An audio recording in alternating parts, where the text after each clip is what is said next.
დილამშვიდობისა. ეს საქართველოს პირველი არხია, თქვენ უყურებთ გადაცემას პირადი ექიმი მარი მალაზონია რესტორანაზე თარგმნით. როდესაც ადამიანზე ვსაუბრობთ, ჩვენ ვსაუბრობთ გარემოს განუყოფელ ნაწილზე, ამიტომ ჩვენ ყოველთვის გვახსოვს ადამიანი გავლენას ახდენს გარემოზე და ხშირ შემთხვევაში საკუთარი გავლენის შედეგი უკან უბრუნდება ბუმერანგივით. თუ ჩვენ ვსაუბრობთ ხილულ და უხილავ გარემოზე, ეს წონასწორობა ბევრად განსაზღვრავს ადამიანის ჯანმრთელობას, სიცოცხლის ხანგრძლივობას, ცხოვრების ხარისხს, მაგრამ როდესაც გარემოს უსაფრთხოებაზე ვსაუბრობთ და უსაფრთხო გარემოზე ვსაუბრობთ, აქაც მნიშვნელოვანია კონკრეტული ცოდნა იმისთვის, რომ ადამიანიც უფრო კომფორტულად იყოს და გარემოც მეტად იყოს დაცული. როდესაც სეზონის გათვალისწინებით ვსაუბრობთ გარემო ფაქტორებზე, არის ზოგიერთი პრობლემა, რომელიც კონკრეტულ სეზონთან მეტად არის ასოცირებული. განა იმიტომ, რომ სხვა დროს არ განვითარდება. რასაკვირველია, ამგვარი შესაძლებლობა არსებობს, მაგრამ თუ ჩვენ ვსაუბრობთ ზაფხულთან ასოცირებულ ზოგიერთ პარაზიტულ დაავადებაზე, ან ვსაუბრობთ ნაკბენებზე და მათთან დაკავშირებულ პრობლემებზე, ეს სწორედ ის დროა, როდესაც ჩვენ უნდა პროფესიონალების აზრი მოვისმინოთ და დღევანდელი ჩვენი გადაცემის სტუმარი გახლავთ ჩვენი გადაცემის მეგობარი, რომელიც გახლავთ პარაზიტოლოგიის ინსტიტუტის დირექტორი, ექიმი პარაზიტოლოგი, მედიცინის დოქტორი ქალბატონი ირმა კოკაია. ირმა, დილამშვიდობისა, მოგბრძანეთ. მოგესალმებით. ყოველთვის გვიხარია თქვენი სტუმრობა გადაცემაში, თუმცა ზაფხულობით, როდესაც უამრავი კითხვა ხელახლა იჩენს ხოლმე თავს, ძალიან მნიშვნელოვანია თქვენი რეკომენდაციები და კიდევ უფრო მეტად იმის გათვალისწინება, როგორ შეიძლება ბინის ოჯახის პირობებში მსგავსი საფრთხეები ავიცილოთ თავიდან, ან თუ არის ასეთი საფრთხე და დადგა ასეთი რეალობა, არ დავაყოვნოთ და დროულად მივმართოთ ექიმს და ვიცოდეთ ამის შესახებ. ზაფხული და მასთან დაკავშირებული პრობლემები. მე ვახსენე, რომ ეს არის ნაკბენები და ზოგიერთი პარაზიტული დაავადება. მოდით ცოტა უფრო დავაკონკრეტოთ ეს საკითხი. ზაფხულთან ასოცირებული საფრთხეები და ზოგადად აი წელიწადის ცხელდროსთან დაკავშირებული ასოციაციები ძალიან უხეშად რო დავყოთ, იყოფა სამი ჯგუფად. ეს არის, რა თქმა უნდა, რითიც დავიწყეთ, მწერების დაკმენა და მათთან ასოცირებული როგორც ალერგიული რეაქციები, ასევე ინფექციური და პარაზიტული დაავადებები. გარდა ამისა, ეს არის კვებითი აშლობები, კვებითი ინტოქსიკაციები და კიდე ეს არის ერთი საფრთხე, რომელიც უკავშირდება უკვე მოგზაურობას და მასთან ასოცირებულ საფრთხეებს და რისკებს, ხო. ეხლა ესე ცოტა დეტალურად რო დავიწყოთ, ყველაზე ხშირად რაც გვხდება ხოლმე, ეს არის მწერებთან ასოცირებული პარაზიტული და ინფექციური დაავადებები, რომელიც ახლა საქართველოსთვის, ახლა იცით როგორ არის, ბევრი ასეთი დაავადება, რომელიც ახლა სხვადასხვა ქვეყანაში შეიძლება იყოს გავრცელებული, თუმცა ჩვენთვის რეალურად ამ სეზონზე წამყვანი არის სამი, ეს არის ტკიპის ტკბენასთან ასოცირებული ლაიმის დაავადება, ანუ ბორელიოზი, როგორც მას უწოდებენ. მეორე ეს არის ვისცერული ლეიშმანიოზი, რომელიც ასევე მწერის ტკბენასთან არის ასოცირებული და ერთი არის კიდე მყინყოს ჰემორაგიული ცხელება, რომელიც ასევე ტკიპის დაკმენასთან არის ასოცირებული. ახლა აქედან ამ სამი დაავადებიდან ყველაზე ხშირად მაინც გვხვდება ლაიმის დაავადება, ანუ იგივე ბორელიოზი, თუმცა აქედანვე უნდა აღვნიშნო, რომ ყოველთვის ტკიპის კბენა არ არის ასოცირებული დაავადებასთან, იმიტომ რომ ზოგადად ტკიპის კბენასთან ასოცირებული ინფექციური თუ პარაზიტული დაავადება ვითარდება იმ შემთხვევაში, როცა თვითონ ტკიპი არის ასოცირებული. აი, ასობით ნაკბენი ტკიპიდან შეიძლება მხოლოდ ერთი ან ორი იყოს დაავადების გადამტანი და შესაბამისი რისკი იყოს ადამიანისთვის. სხვა ყველა შემთხვევაში ეს უბრალოდ არის ნაკბენი და არ ასოცირდება დაუშვათ რაღაც დამატებით პრობლემებთან. ეს ტკიპები სად უნდა აღმოჩნდეს პირისპირ ადამიანთან, უბრალოდ სად გვაქვს კონტაქტი ამ ტკიპებთან და რატომ შეიძლება იყოს სადღაც ნოყიერი გარემო? ყველაზე ხშირად ეს არის ბუნებაში და ეს არის დაკავშირებული აი ეს რისკების და დაკავშირებული ერთი მხრივ იმას თვითონ მწერის ბიოლოგიასთან, იმიტომ რომ როგორც წესი მწერები აქტიური არიან აი ამ ზუსტად ამ თბილ პერიოდში და მეორე ფაქტორი ეს არის თვითონ ადამიანის, იმიტომ რომ ძალიან გახშირებული ექსკურსიები, პიკნიკები, ბუნებაში გასვლა და სწორედ ბუნებაში ხდება როგორც წესი დაკმენა ამ ტკიპით ადამიანების. თუმცა შეიძლება ხა რაღაც სახლის პირობებშიც იყოს, იმიტომ რომ ისევ გარედან შემოვიტანეთ ეს ტკიპი და მასთან იყოს ასოცირებული და ძალიან ხშირია ბავშვებში, იმიტომ რომ ბავშვებს ძალიან უყვარს აი კოტრიალი მდელოზე და როგორც წესი ხა ტკიპები არ დაფრინავენ და აცოცდებიან ხოლმე და ამიტომ ძალიან ხშირად არის ტკიპის ნაკბენი ქვედა კიდურებზე. როდესაც ნაკბენს აღმოაჩენს მშობელი ბავშვთან დაკავშირებით, მას შეიძლება ქონდეს სურვილი, რომ გადაამოწმოს მაშინათვე დაავადება არის თუ არა ამ კბენის საჩუქარი.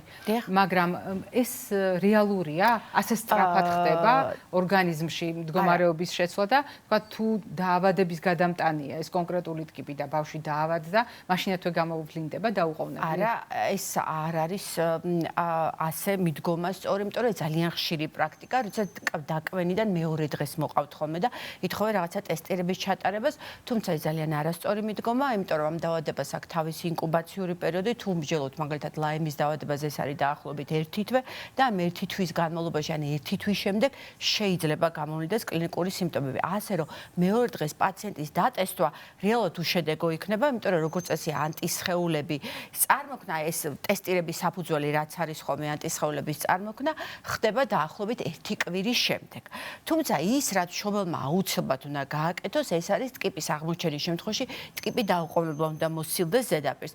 რაც უფრო ნაკლებია ტკიპის დაყოვნება ადამიანის ან ჩვენ ზედაპირზე, მით უფრო ნაკლები არის შანსი დაავადების განვითარების. ანუ როგორც კი ტკიპს ვიპოვეთ, ანუ ეს თუ მოხდა დაახლოებით 36 მაქსიმუმ 72 საათის განმავლობაში, ბევრად ნაკლები არის დაავადების განვითარების რისკი. ამიტომ პირველი რაც უნდა გავაკეთოთ ოჯახის პირობებში, ან გარემოში სადაც ვართ, ეს არის ზედაპირიდან ტკიპის მოცილება, რომელსაც თავისი წესი აქვს და ეს ძალიან უსაფრთხოდ უნდა გავაკეთოთ, იმიტომ რომ ზოგ შემთხვევაში აღმოჩნდება, რომ ის ვინც აცლის თვითონ არ აღმოჩნდეს დაკვენილის მდგომარეობაში. ტესტირება ასე დაუყოვნებელი როგორც წესი უშედეგოა, იმიტომ რომ როგორც წესი შეიძლება მიღებული იყოს უარყოფითი შედეგი, ძალიან დამშვიდეთ და 1 კვირის მერე აღმოვაჩენთ, რომ რაღაცა კლინიკური ნიშნები წამოვიდა. მოცილებაზე გაგვახსენეთ რამდენიმე წესი, ეს მნიშვნელოვანია. ჩვენ ყოველ წელს ვახსენებთ საზოგადოებას. ხო, მოცილება ეს აუცილებლად არ უნდა მოხდეს შიშველი ხელით. ძალიან ოპტიმალურია თუ ამას გავაკეთებთ ხელთათმნით. და პინცეტია, ეს არის ყველაზე ოპტიმალური და ძალიან მარტივად ხდება ხოლმე მისი მოცილება პირდაპირ, აი პინცეტით, რომელიც ოჯახის პირობებში ხა ყველას გვაქვს, ძალიან მარტივად პირდაპირ მოძრაობით ხდება ხოლმე ამ ტკიპის ამოყვანა. ეს რაღაცა ძველი მეთოდები ზოგი ზეთს გამოიყენებს, ზოგი სპირტს ასე შემდეგ, ახლა არ გამოიყენება, არ არის ამისი საჭიროება. და აი ასეთი რაღაცა შეიარაღებული ხელით, ძირითადად ხელთათმით და პინცეტით ხდება ამ ტკიპის მოცილება. ზოგ შემთხვევაში შესაძლებელია, აი არის ხოლმე ხა ჩვენს თან ცოტა რთულად არის ეს პრობლემა საკითხი, თუმცა შეიძლება ტკიპის თვითონ გამოკვლევა რამდენად ინფიცირებულია, თუმცა ეს ძალიან ისეთი ცოტა მაღალ ტექნოლოგიური სპეციფიური კვლევა და როგორც წესი უმეტეს შემთხვევაში ეს არ ტარდება. ამიტომ რეალურად უნდა მოვაცილოთ და დაველოდოთ რამე კლინიკური ნიშანი თუ გამოვლინდა. როგორც წესი, უხშირესი კლინიკური ნიშანი, რომელიც ამ დროს ვლინდება, ეს არის ნაკბენის ირგვლივ სიწითლე. რომელიც როგორც წესი დაახლოებით 70-80% პაციენტებში არის გამოხატული, ლოკალიზდება ნაკბენის ირგვლივ, თუმცა შეიძლება სხეულის სხვა ადგილზეც იყოს გამოხატული, ესეთ რაღაც მაგას მიგრირებადი ერითემა ქვია და ამას ემატება, რომელთაც სხვა სიმპტომები ისეთი, როგორც არის ცხელება, ისეთი როგორც არის სახსრების ტკივილი, ოფლიანობა, ზოგადი სისუსტე. თუ ამ ნიშნებს შევინიშნავთ, დაუყოვნებლად უნდა მიმართოთ ექიმს, იმიტომ რომ დროული მკურნალობის შემთხვევაში აბსოლუტურად ისეთი კარგი პროგნოზია. გარდა ამისა, ერთი რეკომენდაცია არსებობს კიდევ, რომელიც უკვე გულისხმობს და რომელიც შედარებით ახალი რეკომენდაცია, რომელიც გულისხმობს დაკმენიდან 36 მაქსიმუმ 48-72 საათის განმავლობაში, თუმცა ოპტიმალურია 36 საათი, პროფილაქტიკური მედიკამენტოზური ერთჯერადი დოზის გამოყენებას, თუმცა ეს უნდა განსაზღვროს ექიმმა. ანუ ის პრაქტიკა, რომ ჩვენ აუცილებლად ნაკმენის შემდეგ ჩავატაროთ სრული კურსი ანტიბიოტიკოთერაპიის, მაშინ, როდესაც 99% შემთხვევაში შეიძლება ძალიან უსაფრთხო იყოს ამ ტკიპის კმენა, ეს არ არის რეკომენდირებული, არ გაიცემა ასეთი რეკომენდაცია და ჩვენ ამით კიდევ უფრო ხელს უწყობთ ამ ანტიბიოტიკების მიმართ რეზისტენტობის განვითარებას. მით უფრო რომ თვითონ პროცესის მიმდინარეობიდან გამომდინარე და მოვლენების ლოგიკიდან გამომდინარე, ხშირ შემთხვევაში ეს სრულად დაუსაბუთებელი და გაუმართლებელია. უკაცრავად გაგაწყობდი ძალიან ხანგრძლივი ინკუბაციური პერიოდი. აი ეს ანტიბიოტიკოთერაპია ხანგრძლივად გამოიყენება ამ შემთხვევაში. ეს არის მინიმუმ 2 კვირიდან 60 კვირამდე და ზოგჯერ მეტი და აი ესეთი ხანგრძლივი ანტიბიოტიკოთერაპია ყოველი შემთხვევაში არის დაუშვებად გამოყენებული. ასეთი რეკომენდაცია მოკლედ არც ერთი მსოფლიო, ევროპული თუ ამერიკული გაიდლაინებით არ არსებობს. როდესაც თქვენ საუბარი დაიწყეთ, ახსენეთ, რომ არის რამდენიმე ძირითადი პრობლემა სეზონთან ასოცირებული, რომელთა შესახებ ჩვენ გვისაუბრია სხვადასხვა დროს, მაგრამ ერთ-ერთი არის სწორედ ამ სეზონთან მეტად დაკავშირებული პარაზიტული დაავადებები. არა იმიტომ, რომ პარაზიტული დაავადებები სხვა სეზონზე არ გვემართება, მე შესავალშიც ვახსენე ეს ფაქტი, უბრალოდ ზაფხული ოპტიმალური პერიოდია ზოგიერთი პარაზიტისთვის, რომელია ასეთი და რა უნდა იცოდეს ფართო საზოგადოება. აი ესეთი არის მაგალითად მეორე ნაკბენისმიერი ლეიშმანიძე, რომელიც ზუსტად ზაფხულის სეზონთან არის დაკავშირებული, იმიტომ რომ მისი გადამტანი მწერიც სწორედ ამ პერიოდში არის აქტიური და ეს ძალიან ისეთი მძიმე დაავადება, რომელიც ძალიან დროულ მკურნალობას საჭიროებს. გარდა ამისა, ზაფხულის პერიოდთან ასოცირებული პარაზიტული დაავადებები უკვე უკავშირდება საკვებ პროდუქტებს. ეს არის რაღაცა საკვებთან ან წყალთან ასოცირებული დაავადებები, ნაწლავური ძირითადად ინფექციები, მაგალითად ისეთი როგორც არის ამებიაზი, ისეთი როგორც არის ლამბლიოზი და ასე შემდეგ, რომელიც უკავშირდება უკვე საკვებ პროდუქტში პარაზიტების არსებობას და ეს დაკავშირებული ამით, რომ ვიცით, რომ ცხელ პერიოდში იყო ეს ინფექციური აგენტები ძალიან ეს ცხელი პერიოდი კარგია მათი გამრავლებისთვის და როგორც წელი ძალიან მალე ხდება საკვები პროდუქტების გაბუჭება და მათ განსაკუთრებული მოვლა და შენახვის პირობები ჭირდება ზაფხულის პერიოდში და აქაც ზუსტად იგივე რეკომენდაცია გაიცემა, რომ ჩვენ ეს მალფუჭებადი კრემიანი და ასე შემდეგ პროდუქტები ზაფხულის პერიოდში მინიმალურად შევამციროთ მათი გამოყენება და ზუსტად იყოს დაცული მათი შენახვის თუ მომზადების პირობები, ხო?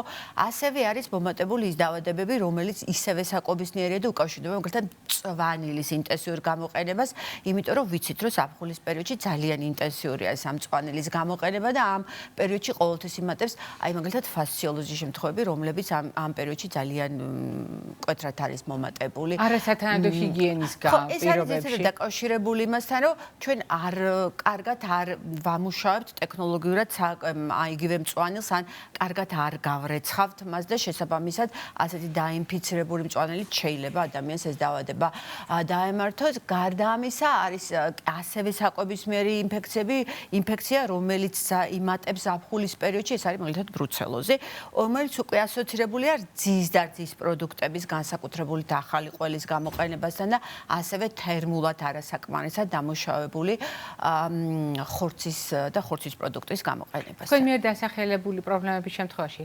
შეგვიძლია რამდენიმე ზოგადი ნიშანი გამოვყოთ, რომელსაც უნდა მიაქციოს ოჯახმა ყურადღება, ასაკის მიუხედავად და რჩევისთვის მიმართოს ექიმს. ამ შემთხვევაში ხა მწერის მიერ ტკიპის მოცელებასთან დაკავშირებით უკვე ვისაუბრეთ, გარდა ამისა არსებობს პრევენციული ღონისძიებები, რომლებიც უკვე ითვალისწინებს, რომ მწერებისგან დაცვას, რომ ნაკლებად ვიყო დაკბენილი, ეს არის მაგალითად, რომ აუცილებლად ბუნებაში გვეცვას, სხეული იყოს მაქსიმალურად დაფარული და აუცილებლად გვეცვას გრძელმკლავიანი მაისურები და გრძელტოტიანი შავლები და ეს შავლები აუცილებლად ჩატანებული უნდა იყოს წინდაში. გარდა ამისა, ბუნებაში გასვლის წინ ჩვენ უნდა გამოვიყენოთ რეპელენტები, ეს არის სპეციალური ნივთიერებები, რომლებიც აფრთხობს მწერებს და ნაკლებად ვიყოთ დაკბენილები. გარდა ამისა, როდის ჩვენ გავდივართ პიკნიკზე, ის საკვები პროდუქტები, რომლებიც ჩვენ მიგვაქვს, უნდა იყოს დახურულ კონტეინერებში და არ უნდა დავტოვოთ ღიად ბუნებაში და თუ დაკბენა მოხდა, მიმართოთ დროულად ექიმს, რომ პროფილაქტიკური მკურნალობა ჩავიტაროთ და შესაბამისად, რაღაცა დინამიური კონტროლის ქვეშ იყოს ეს ჩვენი ნაკბენი. რაც შეეხება საკვებ პროდუქტებს და საკვებ პროდუქტების მიღებასთან დაკავშირებულ პრევენციულ ღონისძიებებს, ეს გულისხმობს, რომ თერმულად დავამუშაოთ საკვები სწორად, არ დავაკლოთ მოხარშვა, არ დავაკლოთ შეწვამ საკვებ პროდუქტებს, ნაკლებად გამოვიყენოთ ესეთი ქუჩაში შეძენილი რძის პროდუქტები, იმიტომ რომ რძის პროდუქტები მინიმუმ პასტერილიზირებული უნდა იყოს, რომ გახდეს უსაფრთხო. ამ შემთხვევაში ესეთი ახალი ჭყინტი ყველი შედარებით უფრო სახიფათო პროდუქტია, რომელიც რომელიც ოჯახის პირობებში არის მომზადებული და არ არის დაცული დაუშვათ მისი მომზადების ტექნოლოგია. გარდა ამისა, რომ მწვანილი მაქსიმალურად უნდა იყოს კარგად გარეცხილი, ნუ შესაბამისად ამ ხორცს და მწვანილს სჭირდება სხვადასხვა დაფა დამუშავებისას და მწვანილსაც სჭირდება შესაბამისად თუ უმს ვიყენებთ უმის სახით, მას კიდევ უფრო კარგი გარეცხვა და მომზადება უნდა, თუ ვიყენებთ თერმულად დამუშავებს, ზოგადად დუღილის პროცესი მინიმუმამდე დაყავს საფრთხე გამოწვეული ან პარაზიტული და ინფექციური დაავადებებით და კიდევ ერთი საფრთხე, რომელიც შედარებით შეიძლება თავიდან ავიცილოთ, ეს არის მოგზაურობის სწორი დაგეგმა, იმიტომ რომ მოგზაურობის პროცესები ძალიან ინტენსიურია ზაფხულის პერიოდში და იქაც შესაბამისი რეკომენდაცია იმის მიხედვით, რომელ ქვეყანაში მივდივართ, არის სავალდებულო ვაქცინაცია ან რაღაცა გარკვეული პრევენციული ღონისძიებები მანდაც. ძალიან დიდი მადლობა ირმა ჩვენთან დღევანდელი სტუმრობისთვის, მრავალწლიანი მეგობრობისთვის, თანამშრომლობისთვის, რაც მთავარია იმ შესაძლებლობისთვის, რასაც ქვია დარგობრივი გამოცდილების და ცოდნის გაზიარება, მე ვფიქრობ, ზაფხულში ძალიან აქტუალურია ყველა ის თემა, რაზედაც თქვენ ისაუბრეთ. შესაბამისად, მე იმეც ვიტოვებ, რომ ყველა ის რეკომენდაცია, რომელიც ამ პრობლემების თავიდან აცილებას ემსახურება, უფრო აქტუალური აღმოჩნდება. მაყურებელს შევახსენებ, დღევანდელი ჩვენი გადაცემის სტუმარი გახლდათ პარაზიტოლოგიის ინსტიტუტის დირექტორი, ექიმი პარაზიტოლოგი, მედიცინის დოქტორი, პროფესორი ქალბატონი ირმა კოკაია. მე არ გემშვიდობებით, წინ კვებით შუქნიშანი გველოდება.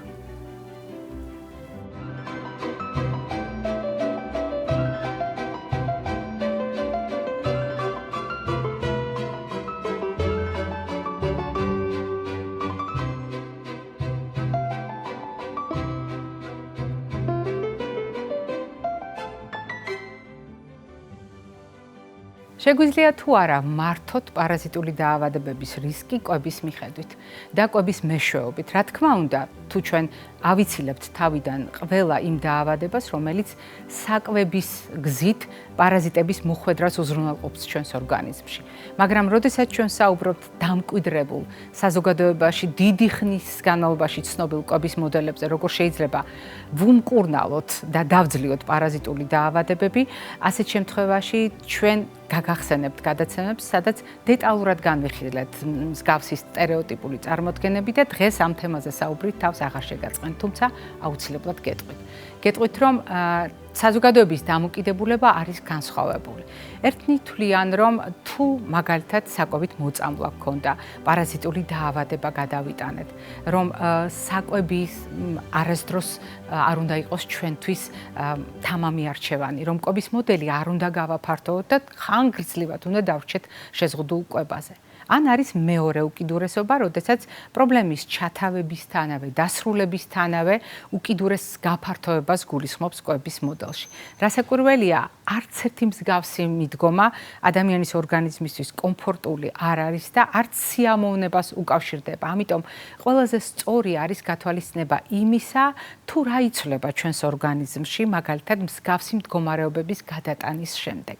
როდესაც ორგანიზმი ცდილობს აღიდგინოს თავისი რესურსები, როდესაც კუჭ-ნაწლავის ტრაქტი ცდილობს დაუბრუნდეს თავის წონასწორობას, მას სჭირდება ისეთი კვება, სადაც არ არის გათვალისწინებული პროცესირებული პროდუქტები. დიახ, პროცესირებული პროდუქტები შეიძლება იყოს ის რისკი, რომელიც კიდევ უფრო გაახანგრძლივებს გამოჯანმრთელებას. პროცესირებული არის ის პროდუქტები, რომელიც ანთებას უწყობს ხელს და ყველა პროცესირებული პროდუქტი ქმნის იმის წინაპირობას, რომ დაავადება კიდევ უფრო მეტად გამწვავდეს ან გაღრმავდეს.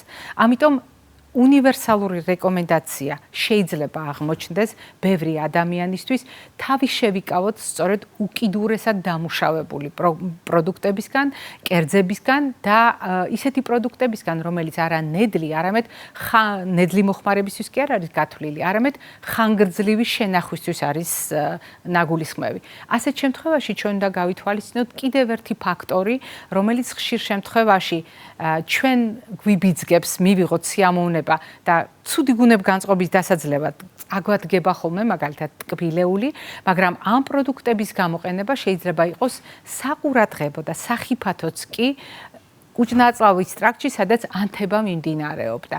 დიახ, ტკბილეული არ არის ყოველთვის კარგი არჩევანი და ხშირ შემთხვევაში ტკბილეულით დატვირთვა, იმიტომ რომ გამოვიდეთ აი ამ წავებ მდგომარეობიდან, არ იქნება კარგი არჩევანი.